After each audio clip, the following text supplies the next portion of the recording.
ఓం మహాగణాధిపతయే నమః. ఓం గురుభ్యో నమః. ఓం శ్రీమాత్రే నమః.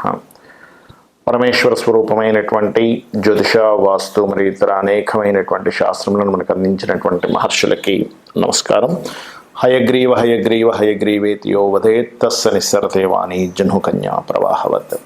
అరుణాం కరుణాతరంగితాక్షీం ధృతపాశాంకుశపుష్పబాణచాపాం అనిమాదిభిరావృతాం మయూకైః అహమిత్యేవ విభావయే భవానీం. శ్రీమాత్రే నమః.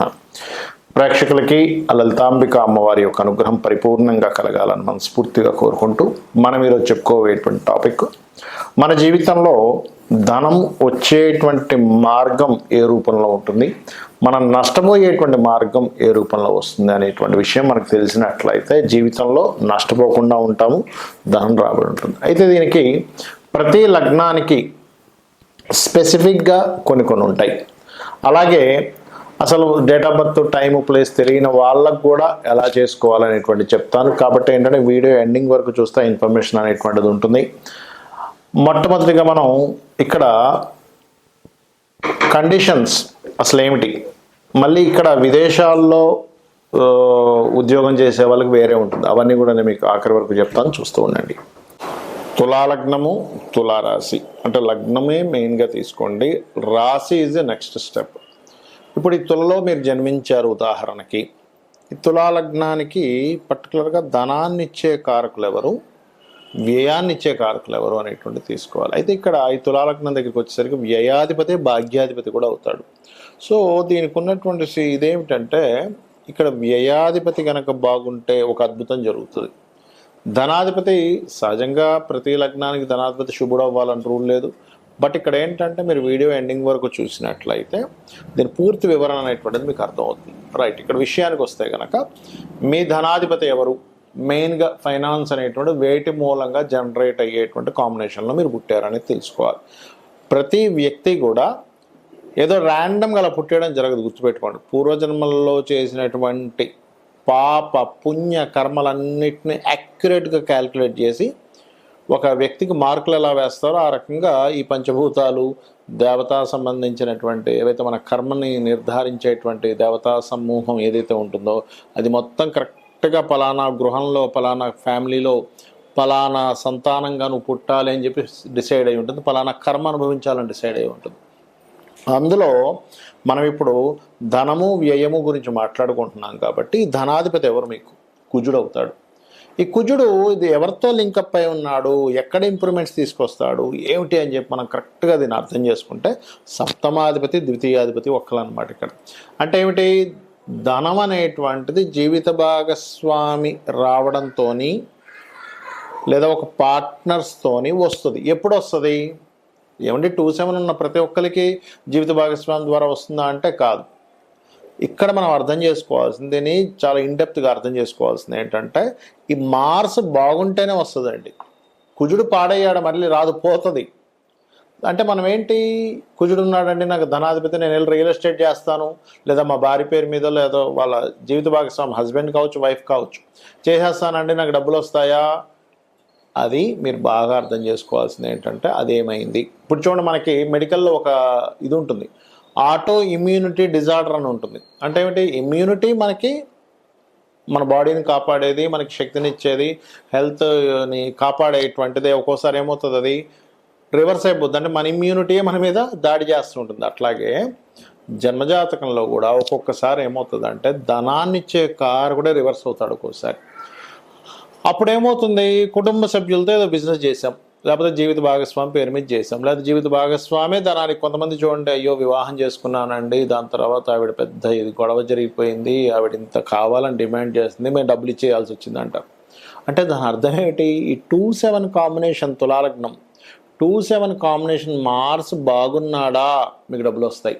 ఏది జీవిత భాగస్వామి ద్వారా, పార్ట్నర్స్ ద్వారా, భూముల ద్వారా, మిషనరీస్ ద్వారా, వీటి ద్వారా. ఇక సెకండ్ ఆప్షన్ ఏంటి అంటే ప్రతిదీ కూడా ఒక్కలే ఇవ్వరండి, ఈ 12 భావాలు ధనాన్ని ఇస్తుంటాయి, గుర్తుపెట్టుకోండి. బట్ ఇట్స్ డిపెండ్ ఆన్ మీకు ఏ రంగంలో ఎవరు ఎక్కడ ధనాన్ని ఇచ్చేటువంటి దాంట్లో ఉన్నారనేది పట్టుకోగలగాలి. ఈ 12 భావాలు వ్యయాన్ని ఇచ్చేది ఉంటుంది, ధనాన్ని ఇచ్చేది ఉంటుంది, అదృష్టాన్ని ఇచ్చేది ఉంటుంది. బట్ ఎక్కడ ఏది ఎలా ఉంది అనేటువంటి దాన్ని కరెక్ట్గా క్యాలిక్యులేషన్ చేసుకుంటూ ఉండాలి. ఇక నెక్స్ట్ పంచమాధిపతి శని భగవానుడు. ఈ శని బాగున్నాడు జస్ట్ తెలివితో మీరు ఇచ్చే ప్లానింగ్తో డబ్బులు వచ్చేస్తాయి. Because of 5th house is planning. ఎలాంటి ప్లానింగ్ అండి? ఒక ఇందాక మనం అనుకున్నట్టుగానే రియల్ ఎస్టేటే అనుకోండి కాసేపు, లేదా ఏదైనా ఒక విషయాన్ని ప్లానెడ్గా చేయాలి, మీ యొక్క సజెషన్స్ ద్వారా డబ్బులు వస్తాయి. ఒక్కొక్కసారి ఏమవుద్దంటే ఈ తులాలగ్నం యొక్క సంతానం విదేశాలకు వెళ్ళడం ద్వారా ధనం వస్తుంది. అయితే ఇక్కడ ఏంటి, ప్రతి దానికి ఒక లెక్క ఉంటుంది. అంటే విదేశాలకు వెళ్ళాలి, ఫస్ట్ సంతానం విదేశాలకు వెళ్ళాలి. ఈ సంతానం విదేశాలకు వెళ్ళేటువంటి యోగం ఫస్ట్ ఉందా లేదా, ఇట్స్ డిపెండ్ ఆన్ యోగము. ఏ యోగం ఎక్కడ ఎంతవరకు కనెక్ట్ అయింది ఇస్ మోస్ట్ ఇంపార్టెంట్. యోగం లేకుండా ప్రయత్నం చేస్తూ ఉంటాం. చాలామంది చూడండి, మనకి డైరెక్టర్స్ పిల్లలు ఉంటారు, యాక్టర్స్ పిల్లలు ఉంటారు, వాళ్ళు మళ్ళీ వెళ్ళలేరు. ఎందుకు? బ్యాక్గ్రౌండ్ అంత ఉన్నా కూడా వాళ్ళు అవ్వలేరు.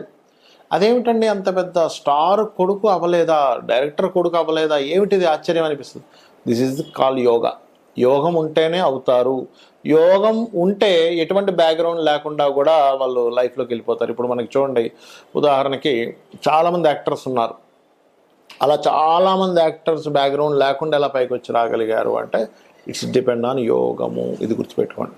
అట్లా మీకు పంచమాధిపతి ఇస్తున్నాడు రిజల్ట్. ఇక్కడ మీకు మెడికల్, ఆరోగ్యము, క్రియేటివిటీ వీటిలో ఇస్తాడు డబ్బులు శని బాగున్నాడంటే. నెక్స్ట్ ఇక్కడ లాభాధిపతి అండ్ భాగ్యాధిపతి. ఇక్కడ మనం భాగ్యాధిపతికి వ్యయాధిపత్యం వచ్చింది. చాలా డిఫరెంట్ కాంబినేషన్ తులాలగ్నానికి. బట్ తులాలగ్నానికి ఉన్నటువంటి స్ట్రెంత్ ఏమిటంటే బ్యాలెన్సింగ్ మైండ్, బ్యాలెన్స్, ప్రతిదాన్ని బ్యాలెన్స్ చేసే సత్తా ఉంటుంది తులాలగ్నానికి. అయితే ఇక్కడ భాగ్యాధిపతికే వ్యయాధిపత్యం రావడం వల్ల ఏమిటంటే మీకు బుధుడు బాగున్నాడంటే తండ్రి ఆస్తే మీకు అదృష్టం. ఇంకా గుర్తుపెట్టుకోండి, బుధుడు బాగోలేడండి మీ జన్మజాతకంలో ఒక పెద్ద మిస్టేక్ చేస్తారు చాలామంది. ఏమిటంటే తండ్రి ఆస్తిని తీసుకొని అదే ఇంట్లో ఉంటారు. బుధుడు పాడయ్యాడు అనుకోండి, ఏదగారు మీరు లైఫ్లో. ఎందుకు? మెర్క్యూరీ అనేటువంటి పాత్ర ఏదైతుందో తండ్రి ఆస్తిని చూపిస్తుంది. మరి అలాంటప్పుడు ఏం చేయాలి? మెర్క్యూరీ పాడైపోయాడండి, సింపుల్.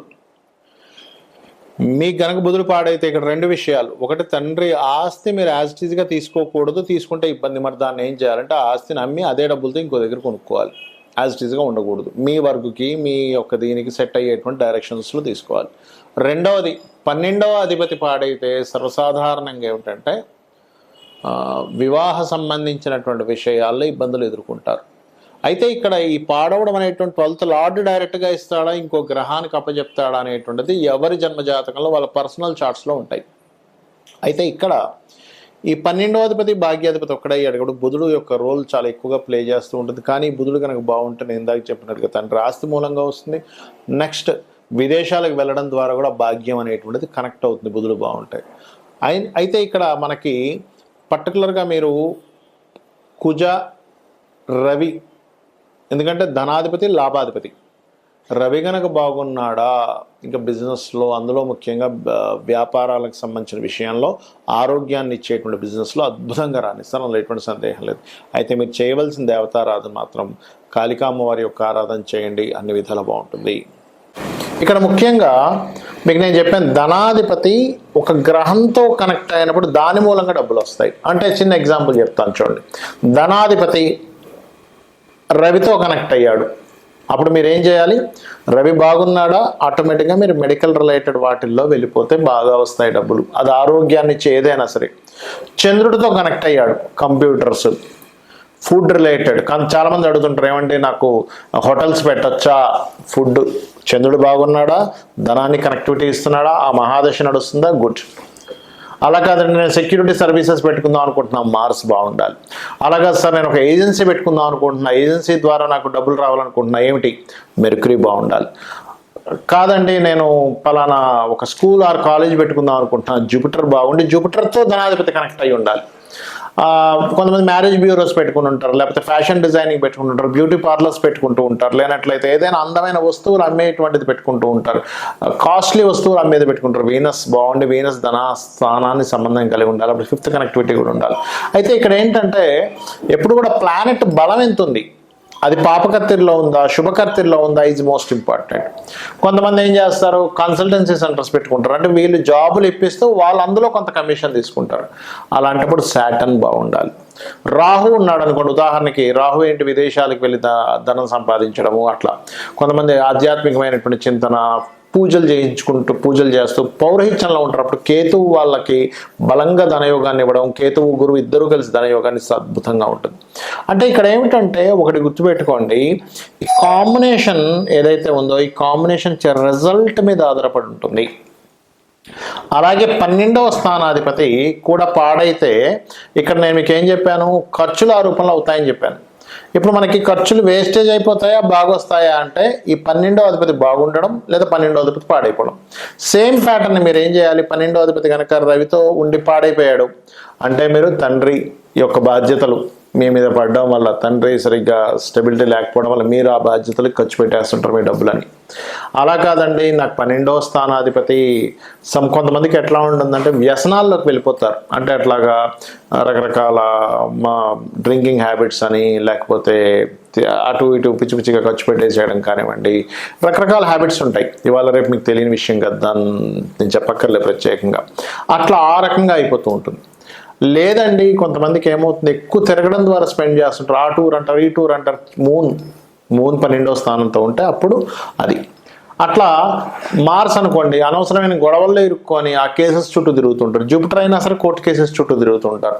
వీనస్ అనుకోండి, అనవసరమైన చెడు స్నేహాలు, అట్లాంటి వాటి ద్వారా. మెర్క్యూరీ పాడయ్యాడు అనుకోండి, ఉదాహరణకి మీకు 12వ స్థానాన్ని మెర్క్యూరీ పాడు చేస్తూ, మెర్క్యూరీయే పాడయ్యాడు, మెర్క్యూరీతో కాంబినేషన్స్ వచ్చాయి అన్నప్పుడు పాడైతేనేమో అనవసరమైన బిజినెస్ ఇన్వెస్ట్మెంట్స్ వల్ల మీకు ఇబ్బంది కలుగుతూ ఉంటుంది. అదేవిధంగా జూపిటర్ అయితే ఏమవుతుందంటే కొంతమంది ఏం చేస్తారంటే కొన్ని ఈ జూపిటర్కి కోర్టు కేసెస్ అని చెప్పాను ఆల్రెడీ. వీనస్ అయితేనేమో వ్యసనాలు అని చెప్పాను. శని అయితే రోగాలకు పెడుతూ ఉండాల్సి వస్తూ ఉంటుంది. లాంగ్ టర్మ్ ఇన్వెస్ట్మెంట్ చేస్తూనే ఉంటారు. ఒక కంపెనీ పెడతారు, కొన్ని సంవత్సరాలు ఇన్వెస్ట్మెంట్ చేస్తూ ఆ ఉన్న ఆస్తులు మొత్తం అమ్మేసుకుని దానికి పెట్టాల్సి వస్తూ ఉంటుంది.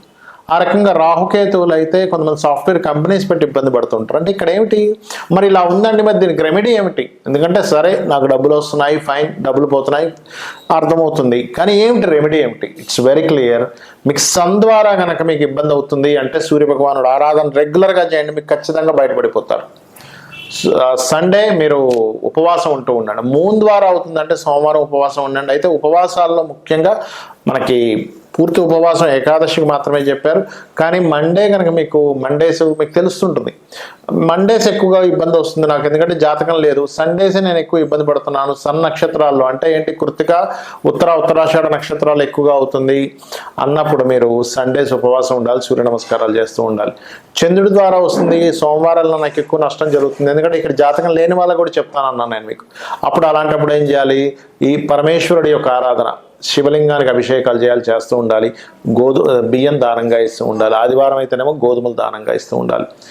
అదే మంగళవారాలు అవుతున్నాయి అనుకోండి, స్కందుని యొక్క ఆరాధన చేస్తూ, కుజగ్రహం దగ్గర దీపారాధన చేస్తూ కందులు దానంగా ఇస్తూ ఉండాలి. బుధవారం ఎక్కువగా నాకు నష్టాలు వస్తున్నాయండి అని మీకు తెలుస్తూ ఉంటుంది. అలాంటప్పుడు ఏం చేయాలి అంటే మీరు పెసలు దానంగా ఇస్తూ ఉండాలి.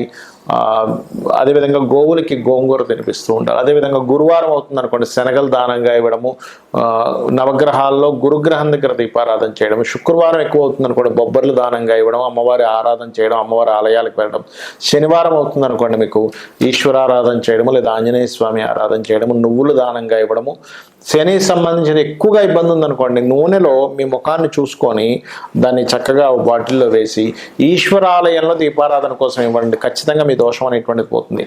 రాహుకేతువులు అయితే రాహుకేతువుల దగ్గర దీపారాధన చేస్తూ గణపతి మరియు దుర్గాదేవి యొక్క ఆరాధన చేస్తూ ఉండాలి. ఇలా గనక చేసినట్లయితే మీరు 100% ఖర్చుల నుంచి బయటపడతారు, సంపాదన అనేటువంటిది పెరుగుతుంది. అయితే ఇక్కడ ఏంటంటే ఒక మంత్రం బలంగా మీరు కనుక చేయగలిగితే, ఒకవేళ అప్పులున్నాయి, ఓం అపర్ణాయే నమః, అదేవిధంగా ఓం సంపత్కరీ సమారూఢ సింధుర వ్రజ సేవితాయ నమః, ఖచ్చితంగా మీకు ఫైనాన్షియల్ గ్రోత్ పెరుగుతుంది. దీంతోపాటు ఇంకా వీలైతే కనుక ఓం ధర్మాధ్యక్ష ధనాధ్యక్ష ధనధాన్య వివర్ధనీయ నమః, ఇవి చేసుకుంటూ మీరు ఒకవేళ నేను బిజినెస్ లైన్స్లో ఉన్నానండి, బిజినెస్ ఎదుగుదల కావాలి అనుకునేటువంటి వారు ఓం ఇంద్రగోప పరిక్షిప్త స్మరతూనా భజంగికాయ నమః అనేటువంటి మంత్రం కనుక చేసుకున్నట్లయితే 100% మీరు సక్సెస్ అయి తీరుతారు, సక్సెస్ని మీరు పొందుతారు.